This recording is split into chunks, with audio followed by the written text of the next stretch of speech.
Hello everyone. As we really begin to step into this series honoring the sacred feminine and the divine feminine,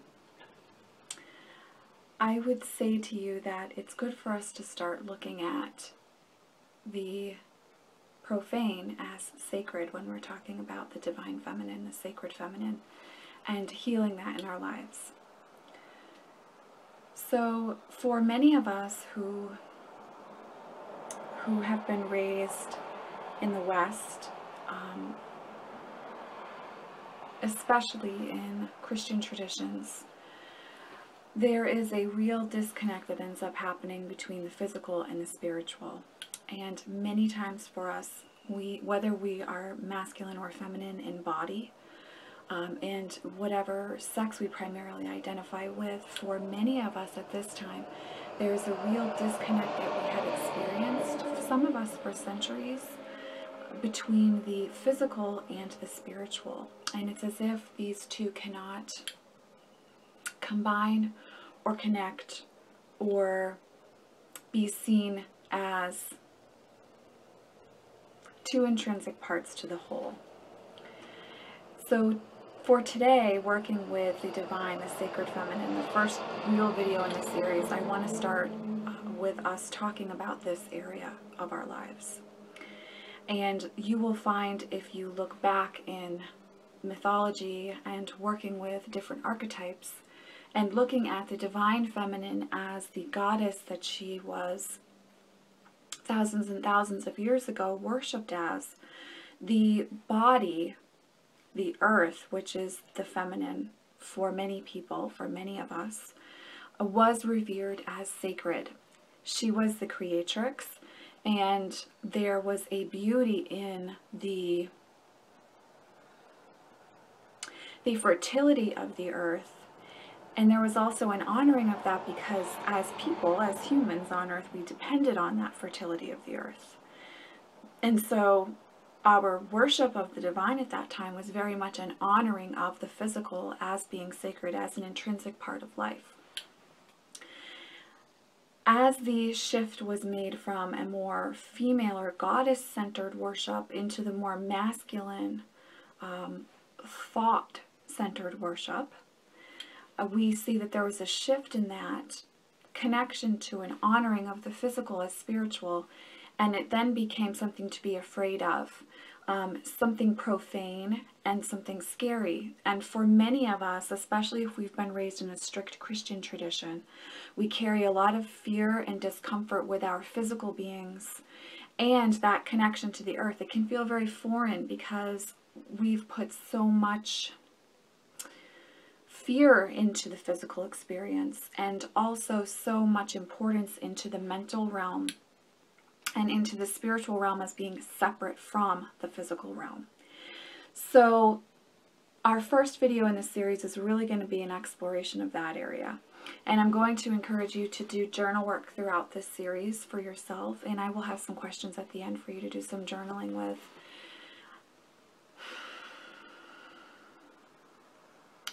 A huge part of allowing our masculine and feminine sides to step into balance together, to serve the tribe, inner and outer. It's very important for us to look at and heal that imbalance we have about our physical side as well. So much of the divine feminine is about the physical realm and honoring that as sacred, and we can see that in traditions from centuries and centuries and centuries ago. The Melissae, the sacred bee keepers, the sacred prostitutes in other tribes were seen as an intrinsic service to the divine and an honoring of the divine through the physical, through the sexual, through the sensual, through the passion. So there is an earthiness to the physical experience and to the spiritual experience that the sacred feminine calls to us to explore. It's an intrinsic part of our being. We've chosen to incarnate in physical form. And so there is a blessing to be found in the physical experience, and an honor and a love and a reclaiming, a reconnection of the physical as part of our spiritual experience that many of us are being called to at this time. So it's really about exploring the body, the earth herself, as part of our spirituality. And so much of that has to do with as above, so below, the inner and the outer. We have to start here with this frame before we can reach out into the larger frame, if you will. So it is essential for us to start here in the physical as we're exploring the sacred feminine. And this can feel really uncomfortable and quite scary. And for me, this has been and will be a lifelong journey of reclaiming the physical as spiritual. So many of us, again, have been cut off from that as being something spiritual. And we really fear that side of ourselves, that primal energy, that creation energy, the passionate and sexual energy as well, are really seen as dark sides to the self, as the shadow side. And we ignore these areas of ourselves, these parts of ourselves, and we hide them away, we compartmentalize them, and then they become shadow. They become these parts of ourselves that we've denied, and then kind of rear their ugly heads, and they do in some ways become demonic because we have viewed them that way. So a large part of the journey for us right now, as we're starting to step into the sacred feminine, is looking at the physical as spiritual. So this means that research into the sacred prostitute is going to be really beneficial for you at this time.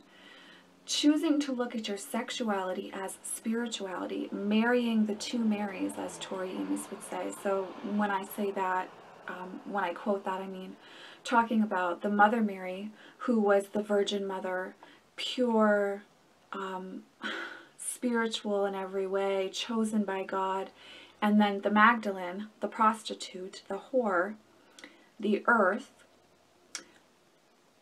marrying these two Marys together. And so, of course, the Magdalene as an archetype, we can see that the Melissae, again, coming in as sacred prostitutes in the sect that worshipped her. Mary Magdalene, we are coming to discover through the Gnostic Gospels, was the beloved of Jesus, quite possibly was his wife, and quite possibly bore his child as well.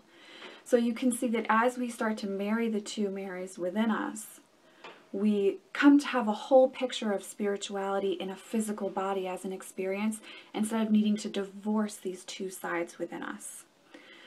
So, and again, if you are masculine, this is still a dance and a balance for you to achieve for yourself, because we all hold masculine and feminine energies within us. And bringing them into balance, no matter what sex we identify as in this body, in this life, is an essential part of stepping into wholeness and bringing a beautiful symmetry into your spirituality, one that can really support you on your physical journey. This subject is just such a passion of mine that, as you can see, I get sidetracked and have to bring myself back down. So this exploration of sexuality and the earth herself, the body itself, as being worthy and equally and beautifully a part of spirituality, as a more mental realm of spirituality, is very, very important for us on our paths. And we see how, especially in Western culture, the feminine herself has been divorced and cut off and really killed as much as she could be through the Christian religions. Not Christian spirituality, but through the Christian religions over the last few centuries, several centuries. So we can see how the feminine was seen as something to be feared, something lesser than, and in league with the devil. It was Eve who ate the apple. Satan was able to tempt her, and she in turn led to Adam's fall as well. And so the feminine within ourselves, that earthy, sensual, spiritual, creative energy, feeling energy, intuitive energy, is something that we've all really become quite scared of, and again are in fear of. And another way that we look at that is through the smothering of the feminine by the Christian religious figures throughout the centuries. Many of them masculine, but in body, but not all. Females as well, lined up with the feminine as being less than and unworthy, and lined up with Satan as well. So there is a history of fear related to the feminine that many of us now are releasing and taking off that heaviness and stepping into a balanced honoring of the feminine as spiritual. So what I would encourage you to do this week, if you're participating in this series, is to do some serious journaling and meditation with the physical realm, the element of earth, and your body itself. What do you look at as your sexuality? Is it something that you have to separate from your spiritual self in order to step into? Is it a role that you have to put on and take off? Or is it something that you can marry beautifully to your spiritual experience and know that through that intimate act, however we choose to step into that, whether that's by ourselves or with a partner, or however we choose to explore that sexuality, can it be married to our spirituality? Can that beauty of an orgasm itself be intrinsically linked to our spiritual experience and our connection, our intimate connection with the divine as part of the divine? So this is something to sit with this week. Can we see our sexuality not as something dirty or something to be afraid of or to be ashamed of, but as something that is a beautiful part of our expression of ourselves in physical form and our spirituality? How can sexuality and spirituality line up? How can the body be a beautiful part of our experience and our spiritual path? And this would apply across the board, not just to sexuality.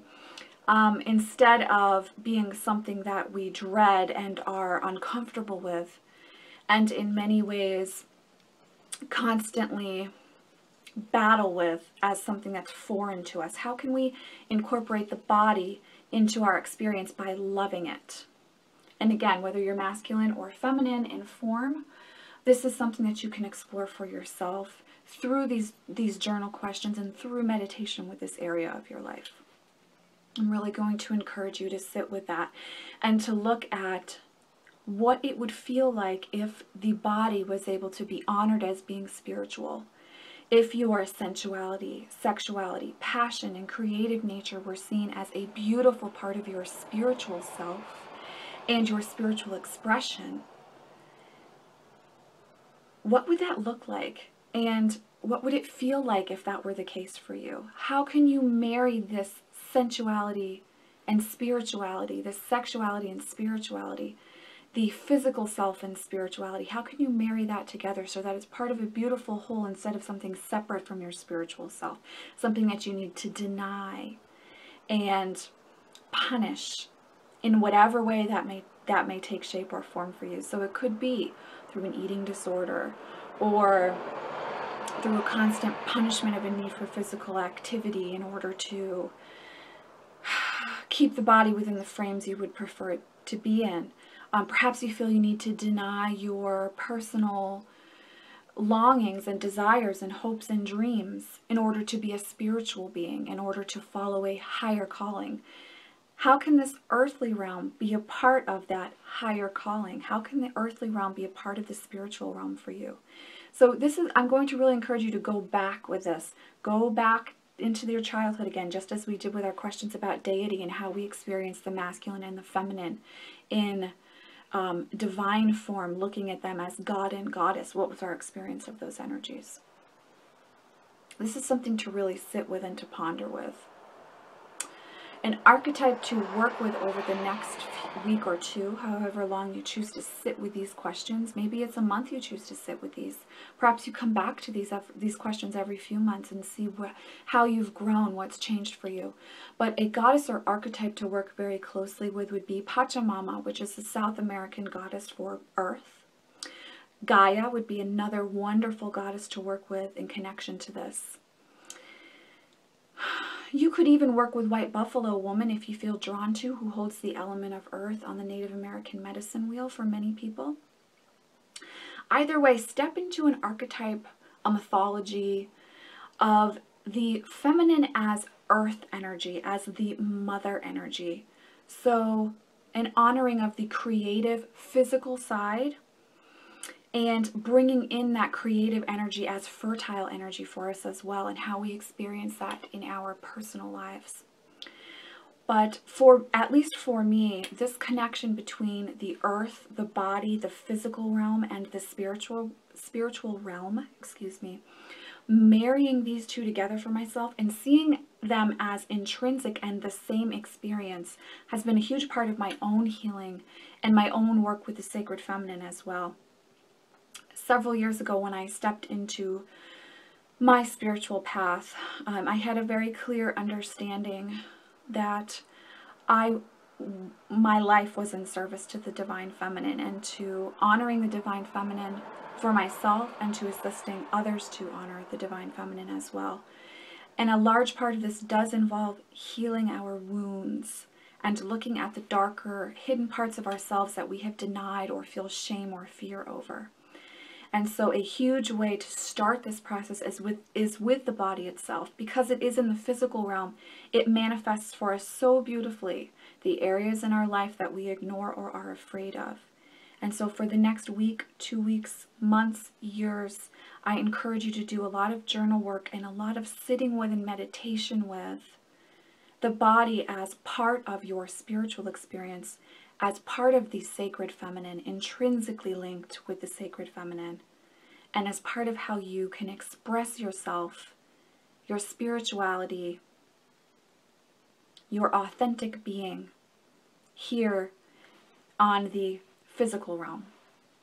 So if you feel called to and drawn to, the Isis Oracle is a very powerful oracle to work with while we are working on healing and connecting with the feminine and the physical as part of our spiritual path. And I thought that I would read this for you from the Isis Oracle Guidebook, the Divine Sunchild card.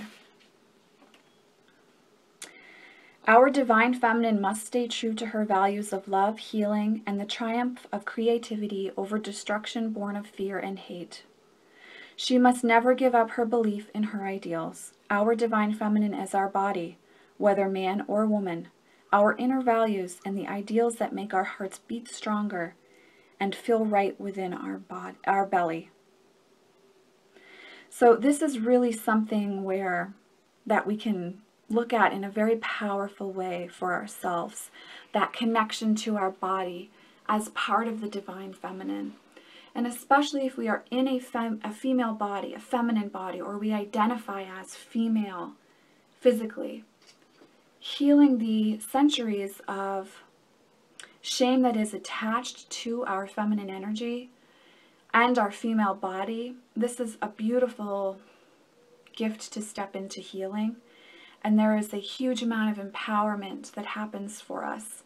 We truly do become a sacred rebel when we can let go of that shaming that perhaps we've been raised with or experienced in our lives, and step into an empowered viewpoint, an empowered experience of the feminine as divine, as spiritual, and as worthy, just as worthy as we would look at the masculine or male feminine, male god or deity or divine in our life. So I encourage you all to sit with the physical realm, the earth realm, and how you unite that with your spiritual self, and how we can shift the perception within that they have to be separate beings and cannot meet and merge and marry on their beautiful path together. So again, I encourage you to do lots of journal work around this area, lots of meditation, walking on the earth herself while you sit with these experiences and ideas and feelings that you've had surrounding the physical, the body, the earth as spiritual, will be deeply healing for you as well. I am sending you all, as always, much love and many blessings, and I will see you in the next video.